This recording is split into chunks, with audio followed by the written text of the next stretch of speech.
বিশ্বনাথ জিলাৰ নিৰ্বাচনৰ এই সভাত আমি সকলোৱে ইতিমধ্যে সাংসদ ৰঞ্জিত দত্ত ডাঙৰীয়াৰ পৰা শুনিব পাইছো যে আমাৰ বিহালী সমষ্টিৰ বুৰৈত আমাৰ দলৰ প্ৰাৰ্থী শ্ৰীমতী সুনীতা তাঁতী ইতিমধ্যে বিনা প্ৰতিদ্বন্দ্বিতাৰে নিৰ্বাচিত হৈছে।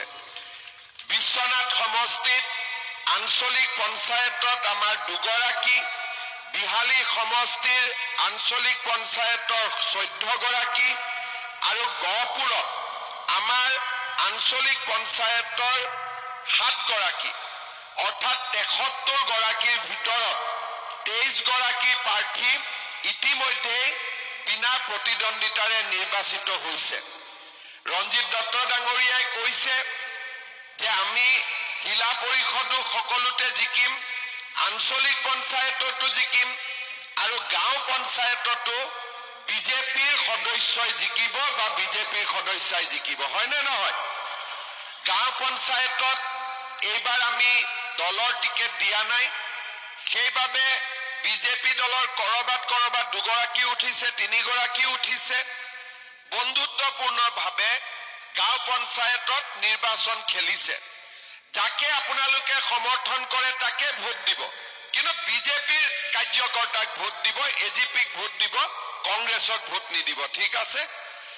আৰু আঞ্চলিক পঞ্চায়ত আৰু জিলা পৰিষদত পদুম ফুল দেখা পাব, য'ত পদুম নাপায় তাতে হাতী দেখা পাব।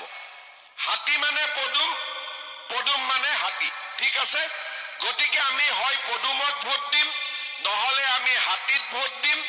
আঞ্চলিক পঞ্চায়ত আৰু জিলা পৰিষদত আমি বিশ্বনাথ জিলাত 100% ভাৰতীয় জনতা পাৰ্টি আৰু মিত্ৰ গোষ্ঠীক বিজয়ী কৰিম। হ'ব, সকলোৱে বুজি পাইছে? এতিয়া মই আপোনালোকক কেইটামান কথা ক'ব বিচাৰিম যে আমি আগলৈ গৈ কি কৰিম, আমি কি কৰিলো আৰু ৰাইজে প্ৰধানমন্ত্ৰী ডাঙৰীয়াক কিয় সমৰ্থন কৰিব লাগে।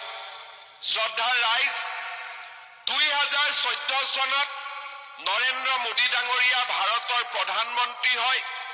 2016 চনত আমাৰ বিজেপিৰ প্ৰথম চৰকাৰ হয়। প্ৰথম চৰকাৰ হওঁতে 3 বছৰৰ ভিতৰতে কোভিড আহিলে, CA আন্দোলন আহিলে, তাৰ মাজতো আমি অসমখনক আগুৱাই লৈ গলো। কোভিডৰ সময়তো মানুহৰ লগত আমি থিয় হলো, ভেকচিনৰ পৰা আৰম্ভ কৰি অক্সিজেন ICU লৈকে আমি মানুহক যিমান পাৰো সহায় কৰিলো। 2021 চনত মই মুখ্যমন্ত্ৰী হলো আৰু অহা 10 মেত মুখ্যমন্ত্ৰী হিচাপে মোৰ 4 বছৰ সম্পূৰ্ণ হ'ব। কিন্তু ইয়াৰ আগতে 2016 চনৰ আগতে অসমক কোনে শাসন কৰিছিলে? মেক্সিমাম সময় কংগ্ৰেছ দলে অসমক শাসন কৰিছিলে। তৰুণ গগৈ ডাঙৰীয়া অসমৰ 15 বছৰ মুখ্যমন্ত্ৰী আছিলে। এতিয়া আপোনালোকক মই সুধিম, কংগ্ৰেছৰ দিনত কোনে কি আঁচনি পাইছিলে? কোনোবাই ক'ব পাৰিব নেকি যে মই এই আঁচনি পাইছিলো, মই এই আঁচনি পাইছিলো? কাবাৰ নাম মনত আছে কোন আঁচনি পাইছিলে? অৰুণোদয় পাইছিলে নেকি কংগ্ৰেছৰ দিনত? সঁচা কথা ক'ব, নহলে আকৌ কংগ্ৰেছৰ মানুহখিনিয়ে মোক বেয়া পাব নহয়। অৰুণোদয় পাইছিলে নেকি? নিযুত মইনা পাইছিলে নেকি? বিনামূলীয়া নামভৰ্তি, বিনামূলীয়া চাউল নাই পোৱা? কিবাটো পাইছিলে, কিবা এটাটো পাইছিলে। কংগ্ৰেছৰ দিনত আমি কি পাইছিলো? প্ৰথম পাইছিলো লুঙি, হয়নে নহয়? দ্বিতীয়তে কি পাইছিলো? ধুতি। তৃতীয়তে কি পাইছিলো? সূতা। চতুৰ্থতে কি পাইছিলো? কম্বল। পঞ্চমতে কি পাইছিলো? আঁঠুৱা, হয়নে? আমি যিসকলে নাম ধৰ্ম কৰে বেলেগ কথা, যজ্ঞ যোনে কৰে, প্ৰমোদ বৰঠাকুৰেও জানিব যে আমি যজ্ঞত পঞ্চমৃত দিওঁ, মাক সন্তুষ্ট কৰিবৰ কাৰণে পঞ্চমৃত দিওঁ পূজাৰ পিছত পুৰোহিতে কয় পঞ্চমৃত লওক তাৰমানে পঞ্চমৃত আমি পূজাত দিওঁ কংগ্ৰেছৰ পঞ্চমৃত কি আছিলে লুঙি ধুতি খুটা কম্বল আঠুৱা হয়নে নহয় মই ভুল কৈছো যদি কওক মই ভুল কৈছো নেকি তাৰমানে 15 বছৰত কংগ্ৰেছৰ কোনো আঁচনিৰ কথা কাৰো মনত নাই যি মনত আছে লুঙি ধুতি খুটা কম্বল আঠুৱা বাস যদি আকৌ এবাৰ কংগ্ৰেছ অসমত আহে আমাক আকৌ কি দিব আকৌ লুঙি দিব ধুতি দিব আঠুৱা দিব কম্বল দিব হয়নে নহয় খুটা দিব মোৰ এতিয়া মনত আছে মই বিজেপিত যোগদান কৰাৰ পিছত এদিন মই তিতাবৰত এখন মিটিং কৰিব গৈছিলো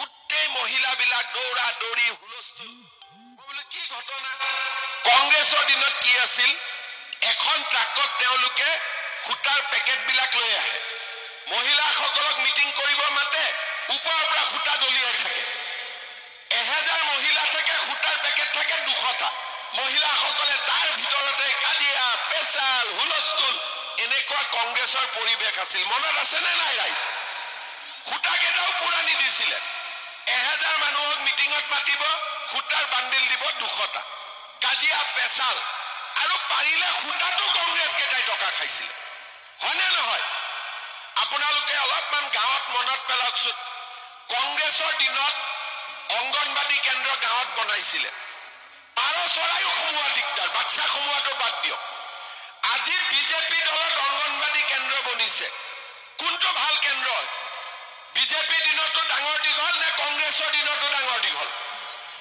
আজি আমি বিজেপিয়ে যিবিলাক অংগনবাদী কেন্দ্ৰ বনাইছো আৰু কংগ্ৰেছৰ দিনত যিবিলাক অংগনবাদী কেন্দ্ৰ বনিছিলে পাৰ্থক্যটো আপোনালোকে চালে বুজি পাব যে কংগ্ৰেছ ক'ত আৰু বিজেপি ক'ত কংগ্ৰেছৰ দিনত ৰাস্তা ঘাটৰ অৱস্থা কি আছিলে আজি এতিয়া মই হলঙিত নামিলো বোলে বিশ্বনাথত মিটিং আছে বল তেজপুৰত মিটিং আছে কিমান দেৰি লাগে সুধিছো বোলে ইয়াৰ পৰা 45 মিনিট সময় লাগিব কালি মই কৈ আহিছো ডিব্ৰুগড়ত গুৱাহাটী আৰু ডিব্ৰুগড়ৰ মাজত আমি এনেকে ৰাস্তা এটা বনাই আছো ৰাস্তাটো গাড়ী যায় ডিসেম্বৰ মাহত ৰাস্তাৰ ওপৰতে এৰোপ্লেন নামাই দি তাৰমানে এয়াৰপোৰ্টত যেনেকুৱা ৰানৱে তেনেকুৱা ৰাস্তাও হ'ব এতিয়া কংগ্ৰেছ মানুহবিলাকে মোক মাজে মাজে হাঁহিছিলে কবাত সুৰংগও হয় নেকি প্ৰথম কওঁতে হাঁহিছিলে নাই মানুহে এতিয়াতো নাহাঁহে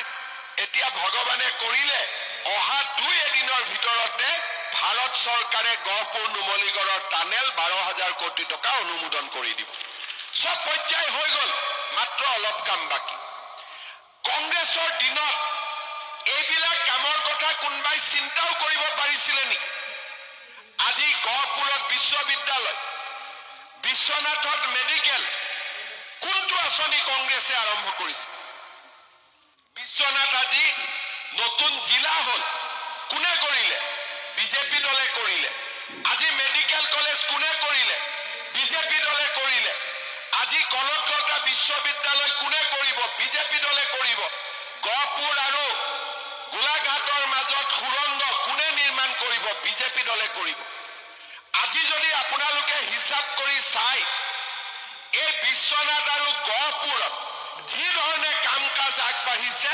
অসমৰ ভিতৰতে আটাইতকৈ বিকশিত জিলা হিচাপে অহা 10 বছৰৰ ভিতৰত বিশ্বনাথে আত্মপ্ৰকাশ কৰিব আৰু তেনেকে কামবিলাক হৈ আছে যেইবাৰে আহিছো নতুন নতুন কাম আমাৰ পৰিচালনা হৈ আছে আজি বিকাশৰ দিশত ডেভেলপমেন্টৰ দিশত কংগ্ৰেছ আৰু বিজেপিৰ তুলনা নহয় কংগ্ৰেছ দলৰ দিনত অসমৰ হাইস্কুল বিলাকৰ অৱস্থা নাছিল হায়াৰ সেকেন্ডাৰী বিলাকৰ অৱস্থা নাছিল ৰাস্তা দি আহিলে ডন বস্কোখন দেখো ডাঙৰ ডাঙৰ বিল্ডিং সেন্ট মেৰিজ ডাঙৰ ডাঙৰ বিল্ডিং আৰু আমাৰ হাইস্কুল বিলাকৰ অৱস্থা নাই এতিয়া আমি সিদ্ধান্ত লৈছো যে আমাৰ সৰকাৰী যিমান হাইস্কুল আছে যিমান হায়াৰ সেকেন্ডাৰী স্কুল আছে সকলোতে আমি 8 কোটিকৈ টকা দিম আৰু ডন বস্কো সেন্ট মেৰিজত কৈও আমি ধুনীয়া স্কুল বনাম আৰু অলৰেডি বনোৱা 2খন 3খন 4খন আৰম্ভ হৈ গৈছে মানুহে আগতে বিশ্বাস নকৰিছিল কিন্তু এতিয়া কামৰ গুৰুত্ব দেখি মানুহে বিশ্বাস কৰিব বাধ্য হৈছে যে বিজেপিয়ে নৰেন্দ্ৰ মোদীয়ে সঁচাকৈয়ে অসমখন পৰিৱৰ্তন কৰিছে। কেইদিনমানৰ ভিতৰতে আপোনালোকে ব্ৰহ্মপুত্ৰ ব্ৰিজ হৈ কলীয়া ভোমোৰা দি নগাঁও দি গুৱাহাটী গৈ আছে।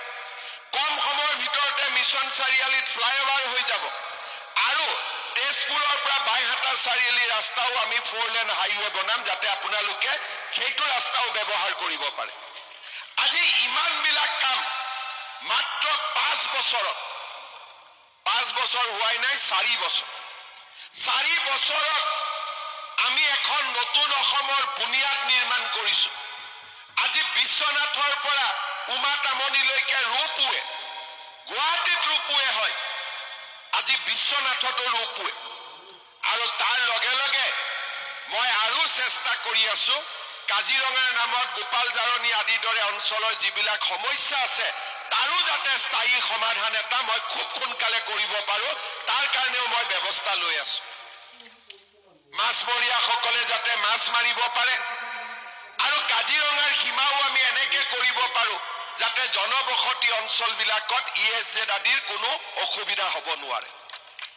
আজি আমি প্ৰত্যেকটো কাম বিশ্বনাথ জিলাৰ প্ৰত্যেকটো কাম আমি এটা এটাকৈ কৰি গৈ আছো। যেতিয়া বিহালীৰ ইলেকশ্যন হৈছিলে কংগ্ৰেছ দলে কৈছিলে 10,000 টকা মহিলাক নিদিয়ে এনেই কৈছে CM-এ। মুখ্যমন্ত্ৰীয়ে এনেই কৈছে 2 এগৰাকী মহিলাক তেওঁলোকে বিপথেও পৰিচালিত কৰিলে নিদিয়ে 10,000 টকা। এতিয়া 1 এপ্ৰিলত 10,000 পাই গ'ল কংগ্ৰেছ এইবিলাক গাঁতৰ তলত সোমাই গ'ল নে নাই? এতিয়া আমাৰ আইসকলে ভাবি আছে বিশ্বনাথত কেতিয়া পাওঁ গহপুৰত কেতিয়া পাওঁ হয় নে নহয়? চিন্তা অলপ হৈ আছে নে নাই? এতিয়া প্ৰমোদ বৰঠাকুৰ আৰু উৎপল বৰাক মই ৰিকুৱেষ্ট কৰিম যে জুন মাহত এখন বিশ্বনাথত মিটিং পাতক আৰু জুন মাহত এখন গহপুৰত মিটিং পাতক। ৰাতিপুৱা বিশ্বনাথত দিম গধূলি গহপুৰত দিম সকলো আইমাতৃক 10,000 টকাটো দি থৈ যাম। মে মাহত নিদিওঁ মই মিছা কথা নকওঁ কাৰণ মে মাহত পঞ্চায়তৰ ৰিজাল্ট দিব জিলা পৰিষদ বনাব লাগিব পঞ্চায়তে শপত কৰিব গতিকে ব্যস্ত হৈ থাকিম। আমি জুন মাহত বিশ্বনাথ আৰু গহপুৰৰ আইমাতৃসকলক 10,000 টকাকৈ দিয়াৰ আমি ব্যৱস্থা কৰিম। আজি আপোনালোকে শুনি লওক। শ্ৰদ্ধাৰ ৰাইজ, আমি অসমত উন্নতিও আনিছো নেশ্যনেল হাইৱে গাঁৱৰ ৰাস্তা সমজিলা উপজিলা আজি কোনো ক্ষেত্ৰতে আদৰ্শ অংগনবাদী কেন্দ্ৰ আমি কতো কাম এৰা নাই আৰু এইবিলাক কাম কৰোতে আমি আৰু এটা কথা মনত ৰাখিছো যে দৰিদ্ৰ আৰু মধ্যবিত্ত সমাজখনৰ কেনেকে আমি উন্নতি কৰিব পাৰো। যেতিয়া মই অৰুণোদয় আঁচনি আনিছিলো কংগ্ৰেছে কয় অৰুণোদয় দিব নালাগে। কি অৰুণোদয় দিব নালাগে? মই কি দিব লাগে? লুঙি দিব লাগে নেকি? আপোনালোকে কওকচোন অৰুণোদয় লাগে না লুঙি লাগে? সঁচা কথা কওক একদম মনৰ পৰা কওক অৰুণোদয় লাগে না লুঙি লাগে? এতিয়া মই মাজে মাজে কংগ্ৰেছক কওঁ যে আপোনালোকে হাতৰ চিনটো বাদ দিয়ক লুঙিৰ চিনত ইলেকশ্যন উঠি দিয়ক। তেওঁলোকে অৰুণোদয় বেয়া পায় কিন্তু অৰুণোদয় আজি সকলো মানুহৰ উপকাৰ হৈছে নে নাই হোৱা? যিসকলে পোৱা নাই তেওঁলোককো অৰুণোদয় লাগে নে নালাগে? আজি 2021 চনত আমি 16,000 পৰিয়ালক অৰুণোদয় দিছিলো। 2022ত আমি 22,000 আগবঢ়াই লৈ গলো। এইবাৰ আমি 37,000 38,000 এটা এটা সমষ্টিত আমি অৰুণোদয় দিছো। উৎপল বৰা দিগন্ত ঘাটোৱাল প্ৰমোদ বৰঠাকুৰ ডাঙৰীয়াই মোক কৈছে যে বহুতখিনি মানুহে পাইছে কিন্তু এতিয়াও কিছুমান দুখীয়া মানুহে অৰুণোদয় পাব বাকী আছে। আমাৰ যিবিলাক পঞ্চায়তত ইলেকশ্যন উঠিছে মই অনুৰোধ কৰিম যে গাঁৱত যেতিয়া আপোনালোকে যাব কোন কোন দুখীয়া মানুহে অৰুণোদয় পোৱা নাই নামখিনি বহি এখনত লিখি ল'ব। কাৰণ গাঁৱত গ'লে মানুহ আহি ক'ব যে মই অৰুণোদয় পোৱা নাই মই পোৱা নাই। কোনো আপত্তি নাই, নাই পোৱাটো আমি চিন্তা কৰিব নালাগে। আমি কেনেকে দিম সেইটো চিন্তা কৰিব লাগে। নামখিনি বহিত লিখি ল'ব। মই আপোনালোকক প্ৰতিশ্ৰুতি দিছো ইলেকশ্যনৰ পিছত গহপুৰত মই অতিৰিক্ত আৰু 4,000 অৰুণোদয় দিম। বিশ্বনাথত আৰু 4,000 অৰুণোদয় দিম, বিহালীত আৰু 4,000 অৰুণোদয় দিম। যিসকলে এতিয়া ফৰ্ম ফিল আপ কৰিব পৰা নাই তেওঁলোকেও ফৰ্ম ফিল আপ কৰিব পাৰিব, সকলোৱে একেলগে অৰুণোদয় পাব। তাৰমানে এইবাৰ কোনো দুখীয়া মানুহ বাদ নপৰে।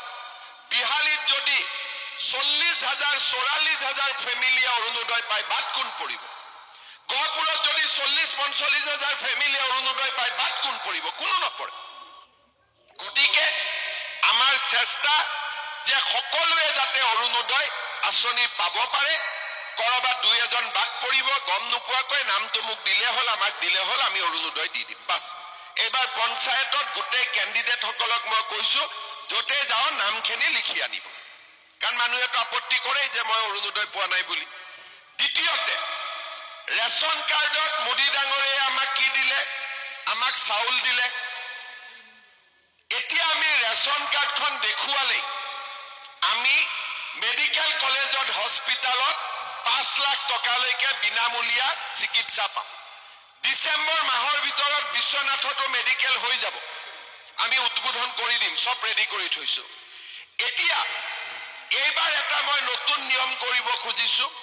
কলেজত যেতিয়া আমি বিনামূলীয়া নামভৰ্তি কৰিব যাওঁ, প্ৰিন্সিপালে আমাক কয় যে গাঁওবুঢ়াৰ চাৰ্টিফিকেট আন, পঞ্চায়তৰ চাৰ্টিফিকেট আন, মৌজাদাৰৰ চাৰ্টিফিকেট আন। 700-800 টকা তাতে গুচি যায় অহা যোৱা কৰোঁতে, কিবা এটা দিওঁতে।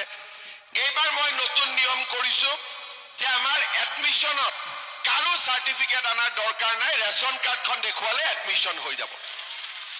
ভাল হ'বনে নহয়? কাৰো ঘৰত যাব নালাগে, চিধাকৈ ৰেচন কাৰ্ডখন দিব। ৰেচন কাৰ্ড যাৰ হাতত আছে তাৰ পৰিয়ালৰ ল'ৰা ছোৱালীয়ে বিনামূলীয়া নামভৰ্তি পাব। চিম্পল কৰি দিলো। এতিয়া মই আৰু অলপ আগুৱাই যাব খুজিছো। ৰেচন কাৰ্ডত আমি চাউল পালো, ঘৰত অৰুণোদয় পালো, মহিলাই 10,000 টকা পালে, আৰু আয়ুষ্মান ভাৰত, আয়ুষ্মান অসমো পালো, কলেজত নামভৰ্তিও পালো। এইবাৰ 1 অক্টোবৰৰ পৰা আমি সিদ্ধান্ত লৈছো যে ৰেচন কাৰ্ডত আমি দালিও কম দামত দিম, নিমখো কম দামত দিম, চেনিও আমি কম দামত দিম। তাৰমানে এটা পৰিয়ালে চাউল বিনামূলীয়াকৈ পালে, দালি বজাৰতকৈ 30 টকা কমত পালে, চেনি বজাৰতকৈ 30 টকা কমত পালে, নিমখ বজাৰতকৈ 10 টকা কমত পালে, আৰু মেডিকেল খৰচো পালে। ইলেক্ট্ৰিচিটিৰ দাম আমি 1 এপ্ৰিলৰ পৰা 1 টকাকৈ কমাই দিছো। এইবাৰ বিলত আপোনালোকে দেখা পাব। আৰু অক্টোবৰ নৱেম্বৰত যদি ভগৱানে মোক শক্তি দিয়ে, আৰু 1 টকা 50 পইচা দি পাৰো আৰু দাম কমাই দিম। অৰ্থাৎ যাতে দুখীয়া আৰু মধ্যবিত্ত মানুহ চলাৰ কাৰণে কোনো অসুবিধা নাই। 1250 টকা নগদ পালো, দালি কম দামত পালো, চেনি কম দামত পালো, নিমখ কম দামত পালো, চাউল বিনামূলীয়াকৈ পালো। আমাৰ ঘৰখন চলিব, বাকী আমি কাম কাজ কৰিব সুবিধা পাম। সিদিনাখন মই ধেমাজিত গৈছিলো, ভাষণ দি আছিলো। এগৰাকী আইতাই ক'লে, গোটেইখিনি দিছ যদি বাবা গেছৰ দামটো কিয় কমাই নিদিয়? হয়নে? গেছৰ চিলিণ্ডাৰ কাৰ কাৰ ঘৰত আছে? হাত দাঙকচোন। বাপৰে। এতিয়া মই আমাৰ ইয়াতে গেছৰ দাম চৰকাৰী মতে 950 টকা, এজেন্সিয়ে 50 টকা আৰু লয়। কৰবাত কোনোবাই কৈছে যে 1050 টকা মান হয়গৈ, হয়নে? কিন্তু আচলতে এজেন্সিয়ে এক্সট্ৰা পইচা ল'ব নোৱাৰে, সেইখিনিও মই ঠিক কৰি দিম। আৰু গেছৰ দাম মই আপোনালোকক 300 টকা কমাই দিম, ডাইৰেক্টলি 300 টকা কমাই দিম। তাৰমানে যিসকলে উজ্বলা গেছ পাই আছিলে, উজ্বলা গেছে এতিয়া 250 টকাতে এটা গেছৰ চিলিণ্ডাৰ পাই যাব। আৰু যাৰ নৰ্মেল গেছ আছে, ধনী দুখীয়া সকলোৱে 600-650 টকাত পাই যাব। লুঙি ধুতিতকৈ ভাল নে বেয়া? সূতা কম্বলতকৈ ভাল নে বেয়া? আঁঠুৱাতকৈ ভাল নে বেয়া? এতিয়া আপোনালোকে নিজে চিন্তা কৰক যে কংগ্ৰেছক ভোট দিলে কি পাম? লুঙি, ধুতি, সূতা, আঁঠুৱা, কম্বল। আৰু বিজেপিক ভোট দিলে কি পাম? অৰুণোদয়, বিনামূলীয়া নামভৰ্তি, বিনামূলীয়া চিকিৎসা, বিনামূলীয়া চাউল, কম দামত দালি, কম দামত নিমখ, কম দামত তেল, কম দামত গেছৰ চিলিণ্ডাৰ, ইলেক্ট্ৰিচিটিৰ দামো কম। কোনফালে ভোট দিব লাগে নিজে কওক, আপোনালোকে নিজে সিদ্ধান্ত লওক, মই একো নকওঁ। কাক ভোট দিব লাগে? এইবাৰতো মই প্ৰথম মুখ্যমন্ত্ৰী হৈছো, আগতেতো মুখ্যমন্ত্ৰী হোৱা নাই।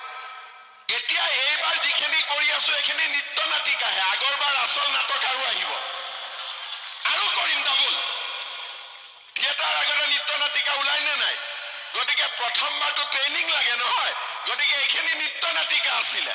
আগততো আৰু ওলাব, তাৰ বিষয়ে আপোনালোকক এছেম্বলি ইলেকশ্যনৰ সময়ত কম।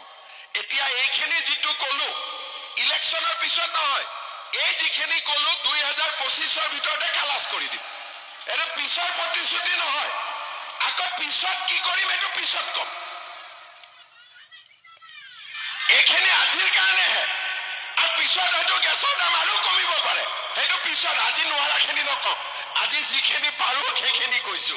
হ'ব, এতিয়া মই আৰু আপোনালোকক দুই তিনিটা কথা কম। আমাৰ কংগ্ৰেছৰ দিনত একেই কথা আছিলে, কিন্তু চাকৰি এটা দিবৰ কাৰণেও তেওঁলোকক 2 লাখ, 3 লাখ, 10 লাখ টকা ঘোষ দিব লাগিছিল। অংগনবাদী কেন্দ্ৰৰ চাকৰিৰ কাৰণেও 1 লাখ, 1.5 লাখ টকা লৈ লৈছিলে। আজি আপোনালোকে চাওক, চাকৰিত টকা ল'বৰ কাৰণে আটাইতকৈ সহজ। যদি মই কাৰোবাক ইংগিত দি দিওঁ, এই বাবা 10টা হেল্থত থাৰ্ড গ্ৰেড ওলাইছে, 5-5 লাখ টকা তুলি দে, দিবনে নাই? তুলি দিবনে? আৰু এনেকে টকা তুলিলে কি হয়, মুখ্যমন্ত্ৰীয়েও পায়, মন্ত্ৰীয়েও পায়, আৰু আমাৰ তলৰ কাৰ্যকৰ্তাসকলৰ গাড়ী মটৰ ঘৰ চব হৈ যায়, সহজতে হৈ যায়। আৰু কংগ্ৰেছৰ যিমানবিলাক বিল্ডিং দেখিছে, কংগ্ৰেছৰ নেতাৰ যিমানবিলাক গাড়ী দেখিছে, সব চাকৰি নামত তোলা টকা, বাকীতো একো স্কিমে নাছিলে। আজি আপোনালোকে চিন্তা কৰক, বিজেপি চৰকাৰৰ দিনত 1.5 লাখ চৰকাৰী চাকৰি আমি দিছো। মই বাকী একো নকওঁ, মাত্ৰ 1 লাখ কৰি খুজিলেও মোৰ ঘৰত 1500 কোটি টকা আহিলেহেঁতেন নাই। কিন্তু আপোনালোকে কওক, কোনোবা ল'ৰাক চাকৰি দি আমি তামোল এখনো খাইছো নেকি? কওক, কোনোবাই তামোল এখনো দিছে নেকি? কেইদিনমান আগতে আমি বিধানসভাত এখন ৰিপৰ্ট পালো, জাষ্টিছ বিপ্লৱ শৰ্মা কমিটি ৰিপৰ্ট। APSCত হোৱা দুৰ্নীতি, টকা কিমান লৈছেতো লিখাই আছে, 1 কোটি 1.5 কোটি। সেইটো ডাঙৰ কথা নহয়। ৰিপৰ্টত এটা ডাঙৰ কথা লিখা আছে যে চৰকাৰী চাকৰি পাবলৈ কংগ্ৰেছৰ দিনত আমাৰ ছোৱালীসকলে নাভাবা নিচিন্তা কামো কৰিবলগীয়া হৈছে। তাতকৈ দুখৰ কথা কিবা থাকিব পাৰে নেকি? এই জয়মতী মূলা গাভৰুৰ অসমত যদি চৰকাৰী চাকৰি ল'বলৈ ছোৱালীৰ ওপৰত অত্যাচাৰ কৰা হয়, শাৰীৰিক মানসিক, তাক কোনোবা অসমীয়া মানুহে স্বীকাৰ কৰিব পাৰিব নেকি? এইবোৰ মই কোৱা কথা নহয়, ন্যায়াধীশৰ ৰিপৰ্টত এই কথা ইনক্লুড কৰিছে। তাৰমানে আপোনালোকে চিন্তা কৰক, মাটিৰ দালাল, থালান দালাল, চাকৰি দালাল কংগ্ৰেছৰ দিনত ক'ত কি নাছিল। চিন্তা কৰক, মাত্ৰ এটা ট্ৰান্সফাৰ পোষ্টিং কৰিবৰ কাৰণে 50,000, 1 লাখ টকা নিদিলে ফাইলে পাৰ নহৈছে। আজিও মই শেষ কৰিব পৰা নাই, কিন্তু এনেকুৱা বদমাচি কৰা 300 চৰকাৰী কৰ্মচাৰীক মই জেলত পঠাইছো আৰু নজৰ ৰাখিছো। কোনোবাই যদি হোৱাটছআপ কৰিও এটা খবৰ দিছে, তাৰ পুৰা অনুসন্ধান কৰা হৈছে। আৰু মই বিশ্বাস কৰো যে 3-4 বছৰ এনেকে হেঁচা মাৰি থাকিলে আমাৰ অসমত দুৰ্নীতি নোহোৱা হৈ যাব। আৰু তাৰ কাৰণে মই চেষ্টা কৰিছো। আজি ল'ৰা ছোৱালীয়ে বিনা পইচাত চৰকাৰী চাকৰি পাইছে, মাত্ৰ পঢ়িব লাগে। আৰু যোন ল'ৰা ছোৱালীয়ে চৰকাৰী চাকৰি নাপায়, তাৰ কাৰণেও আমি এটা নতুন আঁচনি আনিছো যে প্ৰত্যেক সমষ্টিত প্ৰত্যেক বছৰে 1000কৈ ল'ৰা ছোৱালীক ব্যৱসায় আৰু উদ্যোগ কৰিবৰ বাবে কোনো মৰ্টগেজ নোহোৱাকৈ আমি 2 লাখ টকাকৈ সহায় কৰিম। তাৰমানে গহপুৰত 1000 ল'ৰা, বিশ্বনাথত 1000 ল'ৰা, বিহালীত 1000 ল'ৰা 2 লাখ টকা পাব। বেংকৰ পৰা নহয়, গভৰ্ণমেণ্টক ঘূৰাই দিব নালাগে, ব্যৱসায় কৰক, ইণ্ডাষ্ট্ৰী কৰক, কিবা কৰক। আৰু বেংকৰ পৰা লোন লৈ আৰু বঢ়াই আপত্তি নাই আৰু অহা বছৰ আৰু 3000 তাৰ পিছৰ বছৰ আকৌ 3000 তাৰ মানে চৰকাৰী চাকৰি নাপালেও লৰা ছোৱালীয়ে নিজৰ ভৰিত নিজে থিয় দিব পাৰি আজি আপোনালোকে চিন্তা কৰক ছোৱালীয়ে কলেজত পঢ়িব যাব নিযুত মইনাৰ টকা সোমাই অহাবাৰ আৰু সোমাব আৰু লৰাবিলাকৰ কাৰণেও এইবাৰ আমি এটা নতুন আঁচনি আনিছো যে যিবিলাক লৰা ছোৱালীয়ে ডিগ্ৰী পাছ কৰে প্ৰথম বছৰটো ডিগ্ৰী পাছ কৰিলে দেউতাক মাককো পইচা খুজিব নোৱাৰে ইন্টাৰভিউত যাব লাগে এই ডিগ্ৰী পাছ কৰা লৰাসকলৰ বাবে বেংক একাউণ্টত প্ৰত্যেক মাহত আমি ২৫০০ টকাকৈ জমা দিম এবছৰৰ কাৰণে তাৰ মানে পৰিয়ালটোক মই কতো কষ্টত থাকিব দিব খোজা নাই দুখীয়া মানুহ চাউল ফ্ৰী দালি চেনি কম দাম গেছ কম দাম লৰাক পঢ়াব লাগে ছোৱালীক পঢ়াব লাগে বিনামূলীয়া এডমিশন নিযুত মইনা ডিগ্ৰী পাছ কৰিছে জীৱন প্ৰেৰণা প্ৰত্যেকটো পৰ্যায়তে আজি ৰাইজৰ লগত আমি থিয় হৈছো কংগ্ৰেছ চৰকাৰৰ দিনত আৰু আমাৰ দিনতো ঘৰৰ কাৰণে জিঅ' টেগিং কৰিবৰ কাৰণে পইচা দিব লাগিছিল এইবাৰ জিঅ' টেগিঙত কোনোবাই পইচা লৈছে নেকি সঁচা কথা ক'ব কোনোবাই লৈছে নেকি আজি সকলো মানুহে নিজৰ ঘৰ জিঅ' টেগিং কৰিছে জীৱিকা সখী বাইদেৱে কৰিছে চাহ একাপ খাইছে যদি খাইছে টকা পইচা কোনেও ল'বলগীয়া হোৱা নাই আৰু